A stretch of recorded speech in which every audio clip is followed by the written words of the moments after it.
Dr. Kethmer pressed his pale blue hand against the observation deck's crystal window, watching the sun rise over New Harmony City for what might be the last time.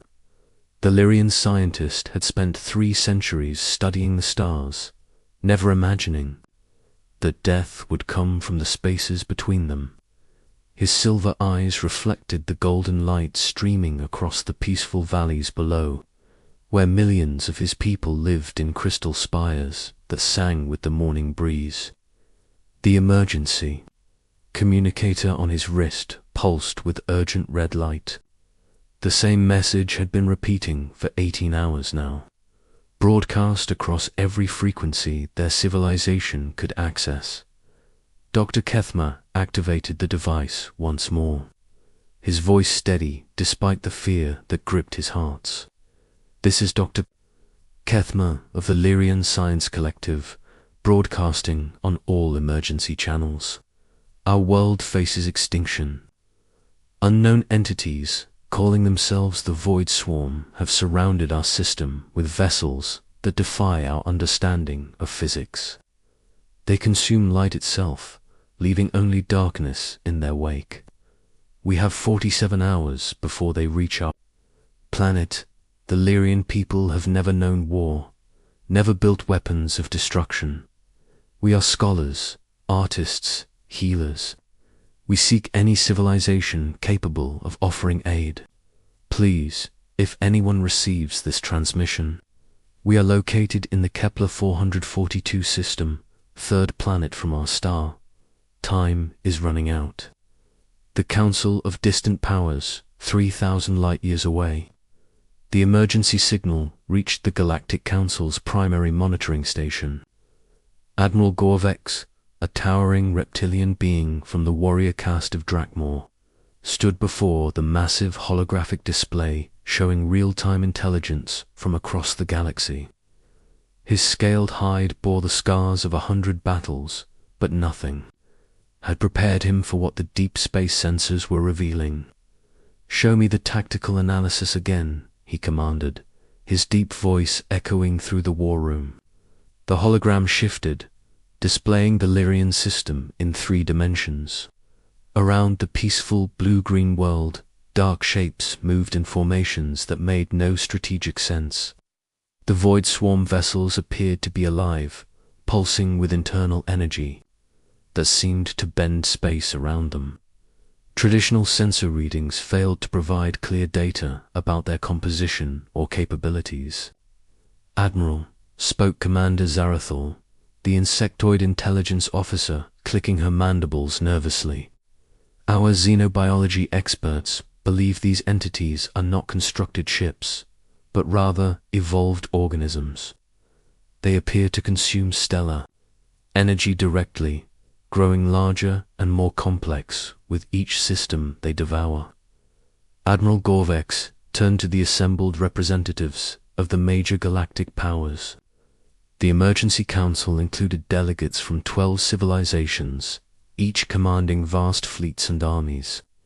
Yet for all their combined might, they faced the same impossible problem. "Fleet status report," the Admiral demanded. General Korath of the Altair Defense Force stepped forward, his crystalline body refracting the room's light into rainbow patterns. "Our nearest battle group is engaged with pirate raids in the Vega sector. Minimum response time to Kepler 442 is 16 standard days. The Centauri Republic's fleet is conducting joint exercises with the Procyon Alliance," added Ambassador Veltar, her aquatic form floating in a specialized atmospheric suit. "Our combined forces could arrive in 14 days, but only if we abandon our current mission parameters." One by one, each representative delivered the same devastating news. The Void Swarm had chosen their target perfectly. The Lyrian system lay in a strategic gap between major fleet positions, protected only by its isolation and the assumption that nothing dangerous could emerge from the empty void beyond the galactic rim. 47 hours, Admiral Gorvex repeated, his claws scraping against the metal table. In all my years of military service, I have never felt so helpless. An entire civilization will be extinct before our fastest ships can even reach them. Whispers from the edge in the depths of the council chamber. An old maintenance worker named Jeklo continued his daily routine of cleaning the communication arrays. Most beings ignored the humble trill, assuming his simple duties required no great intelligence.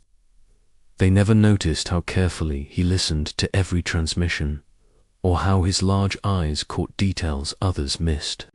As the council argued about impossible solutions, Jeklo activated a rarely used communication panel tucked behind a secondary power coupling.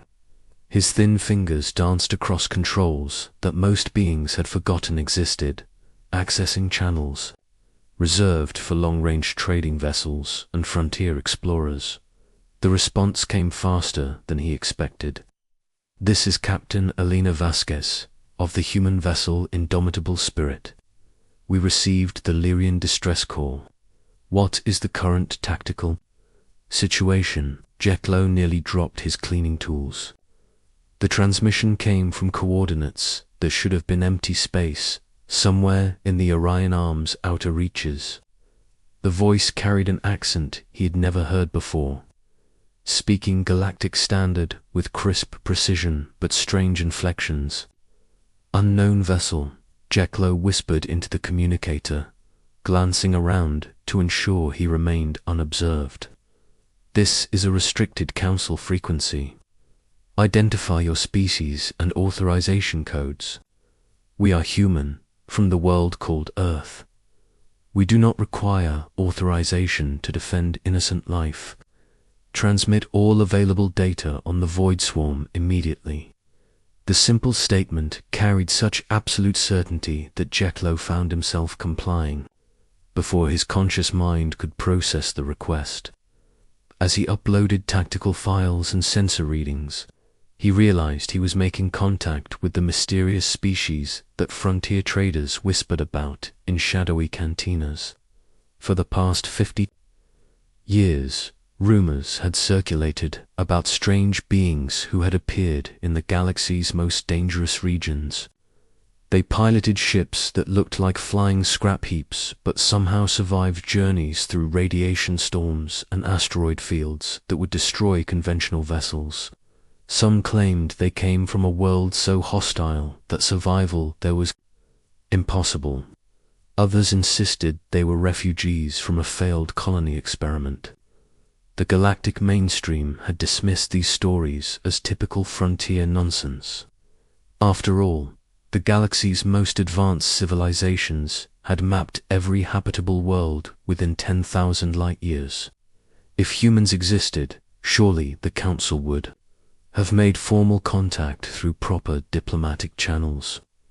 The response from nowhere, Captain Vasquez, Jeklo continued, his voice barely above a whisper. "The Lyrian system will be overrun in 46 hours. Our fastest response fleets cannot arrive for 2 weeks. Are you suggesting your people can somehow reach them in time?" The silence stretched for several moments before the human woman responded. "We have been monitoring Void Swarm movements for 3 months. This attack was predictable. Our ships are already in position." "Impossible?" Jeklo gasped. "Our sensors show no vessels in that region. Your sensors are designed to detect ships built for comfort and efficiency. Human vessels are built for one purpose: to survive where others cannot. We will make contact with the Lyrians within 12 hours. The transmission ended, leaving Jeklo staring at the communication panel in disbelief. He had just made unauthorized contact with an unknown species claiming to possess capabilities that defied galactic understanding. Worse, he had shared classified council intelligence with them. But as he looked toward the main chamber where the greatest military minds in the galaxy sat helpless, Jeklo realized he might have just given the Lyrians their only chance for survival. The void hungers in the darkness between stars. The void swarm continued its relentless approach toward the Lyrian system. The entities had no individual names, no personal desires beyond the collective hunger that drove them across the galaxy. They were evolution's answer to the question of what might survive in the deepest voids where no light existed. No planets offered shelter, and only the faintest traces of matter drifted through endless emptiness. The collective voice that guided them processed information from 1,000 sensory organs, each one attuned to different aspects of their prey. The Lyrians radiated life energy in beautiful, complex patterns. Their cities hummed with power sources that would feed the swarm for months. Their population density promised efficient consumption with minimal energy expenditure. But something else moved in the system's outer regions. The collective voice detected faint signatures that registered as neither technology nor biology. These new entities generated almost no energy signature, moved in patterns that suggested intelligence, yet somehow remained nearly invisible to the swarm's advanced detection capabilities. The void entities had consumed 17 civilizations across 4 galaxies. They had faced species with energy weapons that could crack planets, artificial intelligences that controlled entire star systems, and collective organisms that spanned multiple worlds.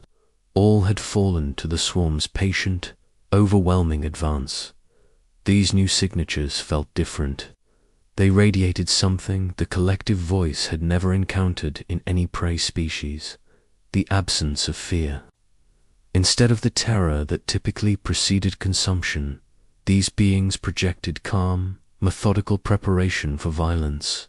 For the first time in its existence, the collective voice experienced something approaching curiosity about prey that showed no intention of fleeing. The message changes. Outside his window, the stars began to change. The first human vessel to do cloak near. Lyria's moon looked like it had been assembled from the wreckage of a dozen different ships. Captain Elena Vasquez stood on the bridge of the Indomitable Spirit, watching her crew prepare for a battle that would determine whether an entire civilization lived or died. The ship around her bore little resemblance to the sleek vessels, favored by galactic civilizations. Thick armor plating covered every surface, welded and re-welded so many times that the hull resembled scar tissue. Weapon systems jutted from the ship's frame at irregular angles, each one designed for maximum destructive power rather than aesthetic appeal. Life support systems had multiple redundancies, because humans had learned that space tried to kill them in ways their ancestors never imagined. Status report, Elena commanded, her voice carrying the authority of someone who had survived situations that would have destroyed other species. Marcus Chen, her chief engineer, looked up from his console. The compact Asian man bore the characteristic pallor of someone who had spent most of his life in artificial gravity, but his dark eyes held the sharp intelligence that had kept their fleet operational through impossible circumstances. All 37 ships are in position, Captain. Stealth systems are holding. The Void Swarm hasn't detected us yet, but that won't last once we begin our attack run. Elena nodded, studying the tactical display that showed the enemy formation. The void entities moved in a pattern that defied conventional military doctrine. Rather than maintaining defensive formations or establishing clear command structures, they flowed through space like a living organism, each component responding to stimuli in ways that suggested collective consciousness, reconnaissance. Asked, Dr. Sarah Kim, the fleet's xenobiologist, stepped forward. The Korean-American scientist had spent 5 years studying samples of void swarm tissue recovered from their previous attacks. Her research had revealed disturbing truths about humanity's new enemy. These entities evolved in the space between galaxies. Captain, they are accustomed to consuming civilizations that fight using organized military tactics. Their biology adapts quickly to energy weapons, coordinated fleet movements, and predictable strategic patterns, which means we need to fight like humans, not like galactic powers. Chaos instead of order. Individual initiative instead of unified command. Make them adapt to something they have never encountered before. Alina smiled grimly. It was the same expression her ancestors had worn when facing down predators on Earth's hostile surface. Signal all ships. We implement Protocol Wildfire. The battle begins in shadows, across the human fleet. 37 captains received the same message and responded with the fierce satisfaction of people who had been waiting their entire lives for this moment. Protocol Wildfire represented everything that made humans different from other galactic species. It abandoned conventional military wisdom in favor of the guerrilla tactics that had allowed their ancestors to survive on a world that actively tried to kill them. The Void Swarm detected the first human ship when Captain Rodriguez of the Defiant Angel dropped stealth and opened fire with weapons that violated several galactic warfare conventions.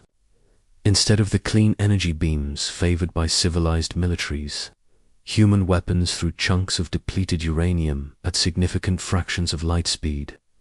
The projectiles tore through Void Swarm bioarmor like ancient bullets through flesh. But Rodriguez did not wait to observe the results of his attack. The moment his weapons fired, the Defiant Angel was already accelerating away on a course that took it through an asteroid field no sane pilot would attempt to navigate.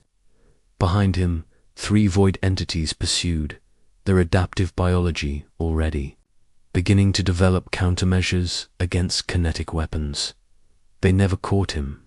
Rodriguez knew those asteroids like his own ship, having spent months mapping every piece of debris large enough to hide behind. He led his pursuers through a maze of spinning rocks and metal fragments, using gravitational assists and momentum transfers that pushed his ship's structural limits, but allowed him to maintain distance from enemies that should have been faster. Meanwhile, Captain Chen of the Iron Storm was demonstrating why humans had survived the radiation storms of Jupiter's magnetosphere. As void entities converged on her position, she activated a weapon system that no other species would have considered practical, a nuclear pulse drive that could be redirected forward instead of backward. The atomic explosions tore through space, like miniature suns, each one carrying enough radiation to sterilize a small moon. The Void Swarm entities evolved to absorb and process energy, found themselves overwhelmed by input their biology could not quickly adapt to process. Several bioships simply shut down their higher functions, drifting helplessly as their systems struggled to cope with radiation poisoning. The collective voice learns fear for the first time in its existence. The collective voice experienced something approaching confusion. These new entities fought without coordination, without apparent strategy, without any of the organized patterns that previous prey species had exhibited. Each human ship acted independently, making tactical decisions that seemed to prioritize survival over military objectives. More disturbing was their apparent acceptance of loss. When the Void Swarm managed to destroy the cargo hauler Prometheus, the other human vessels did not break formation to attempt rescue operations. They simply adapted their positions and continued fighting, incorporating the loss into their tactical calculations without emotional response. The collective voice had consumed species that fought with desperate courage, others that employed brilliant strategic thinking, and some that possessed weapons of unimaginable power. but it had never faced an enemy that seemed to consider destruction a normal part of existence, something to be planned for rather than avoided. Analysis of the human weapon signatures revealed technology that prioritized durability over efficiency. Their ships carried supplies for months of independent operation. Their weapons were designed to function after sustaining damage that would disable conventional systems. Even their communication protocols included multiple redundancies that assumed primary systems would be destroyed. These beings had evolved not just to survive hostile environments, but to thrive in them. They approached warfare the same way their ancestors had approached daily existence on their death world, with the assumption that everything would try to kill them, and the determination to survive anyway. The Lyrian Watcher's Dr. Kethma stood in his observatory, watching impossible displays of violence unfold in the space above his peaceful world. The human fleet had revealed itself 23 hours ago, and since then the outer system had become a battleground unlike anything in galactic history. Traditional space combat involved organized formations, coordinated attacks, and strategic objectives that could be clearly identified and analyzed. The battle raging above Lyria resembled nothing so much as a planetary ecosystem in violent flux, with predators and prey adapting and counter-adapting in real time. Human ships moved through the asteroid belt like they belonged there, using chunks of rock as shields, weapons, and gravitational assists. They fought individually but somehow maintained tactical coherence, each captain making decisions that supported the overall battle plan without requiring central coordination. Dr. Kethma, his assistant, Valana, called from the communication console. Captain Vasquez is requesting permission to establish a communication link. The human woman's face appeared on the holographic display, but now Dr. Kethma could see the bridge of her ship behind her. Sparks flew from damaged consoles. Crew members worked frantically to repair systems. Warning lights cast everything in red, emergency illumination. Yet Elena's voice remained calm and controlled. "Doctor, we need to discuss evacuation procedures. For your population centers closest to the primary orbital platform. Evacuation." Dr. Kethma felt his heart skipped several beats. "Captain, are you not winning this battle?" Elena's smile held no humor. "Doctor, humans do not win battles. We survive them. The Void Swarm is adapting to our tactics faster than we anticipated. We estimate 18 hours before they overcome our advantages through sheer adaptive evolution. Then what do you propose? We implement protocol, Fortress. Your people built their cities to be beautiful. We are going to make them into weapons. The Deathworld gift, what happened next, would be remembered in Lyrian history as the day their civilization learned that survival sometimes required abandoning everything that made life beautiful. Under Elena's direction, human engineers worked, alongside Lyrian architects, to transform New Harmony City into something their peaceful species had never imagined. The crystal spires that sang in the wind became resonance weapons capable of generating sonic frequencies that disrupted Void Swarm communication. The gardens that had provided food and beauty were replaced with manufacturing centers producing the crude but effective weapons that humans preferred. The meditation pools became ammunition storage facilities. Most disturbing to Dr. Kethma was how quickly his people adapted to these changes.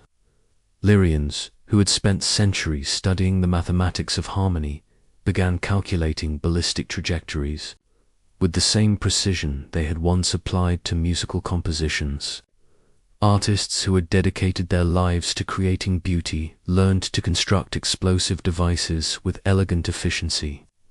"Your people are remarkable," Elena told him during a brief respite in the fighting. Most civilizations resist this kind of transformation. They would rather die beautifully than live violently. Perhaps, Dr. Kethma replied, watching his fellow scientists calibrate weapon systems with the same care they had once used for astronomical instruments. But we are learning that beauty, without the strength to protect it, is merely an invitation for others to destroy it. The final phase of the battle began when the Void Swarm realized that the planet itself had become hostile to their approach. Bioships that had adapted to human kinetic weapons found themselves facing sonic attacks that disrupted their internal coordination.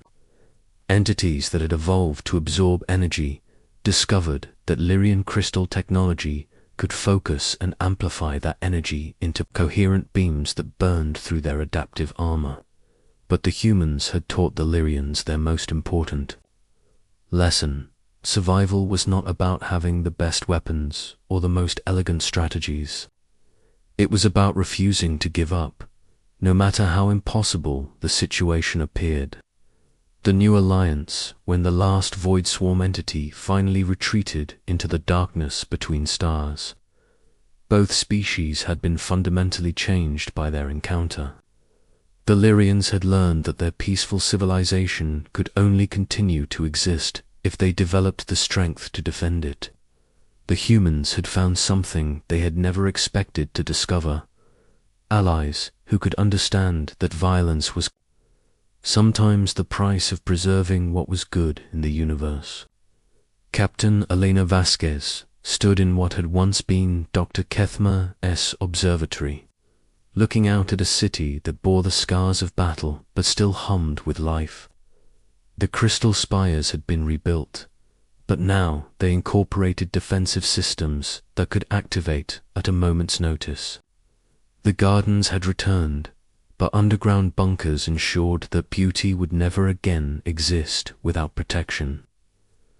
"Captain," Dr. Kethma said, joining her at the observation window, "my people owe you a debt that can never be repaid." Elena shook her head. "Dr. Debts are for civilizations that keep score. Humans do not save people because we expect payment. We do it because survival means nothing if we survive alone." She gestured toward the stars where human ships maintained protective patrols, alongside newly constructed Lyrian defense platforms. "Your people have something we never had. Proof that intelligence can create beauty instead of just finding new ways to destroy things. Our people have something you never had: the knowledge of how to protect that beauty when the universe tries to take it away. And, together." Elena smiled, and for the first time Dr. Kethma saw not the grim satisfaction of a warrior, but the genuine happiness of someone who had found hope in unexpected places. "Together, we might just teach the galaxy that sometimes the shadows are where the light comes from." In the months that followed, the alliance between humans and Lyrians would become the foundation for a new kind of galactic civilization, one that understood that true peace could only exist when those who loved beauty were willing to fight for the right to create it. The Galactic Council eventually learned about the Battle of Kepler 442, but by then the humans had melted back into the darkness of the galactic rim, leaving behind only stories and the knowledge that somewhere in the empty spaces between stars, Deathworlders watched and waited. And when the next civilization cried out for help against impossible odds, those shadows would move again,